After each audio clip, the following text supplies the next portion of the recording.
পবিত্র রমজানের সওম ওয়াজিব হওয়া সম্পর্কে মহান আল্লাহ তাআলার বাণী।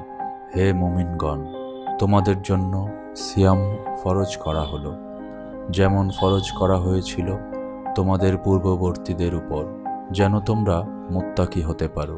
আল বারাকা 183।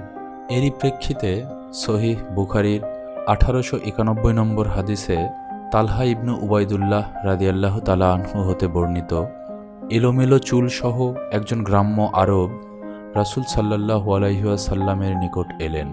অতঃপর বললেন, হে আল্লাহর রসূল, আমাকে বলুন, আল্লাহ তাআলা আমার উপর কত সালাত ফরজ করেছেন?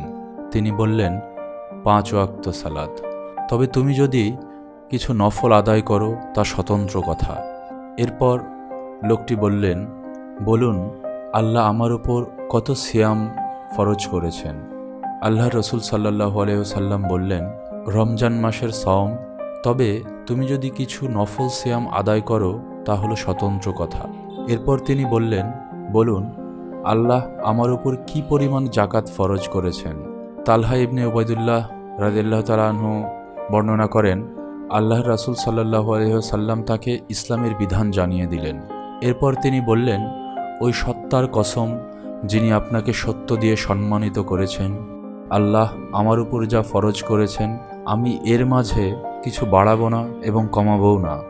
আল্লাহর রাসূল সাল্লাল্লাহু আলাইহি ওয়াসাল্লাম বললেন, সে সত্য বলে থাকলে সফলতা লাভ করল, কিংবা বলেছেন, সে সত্য বলে থাকলে জান্নাত লাভ করল। আল্লাহ হাফেজ।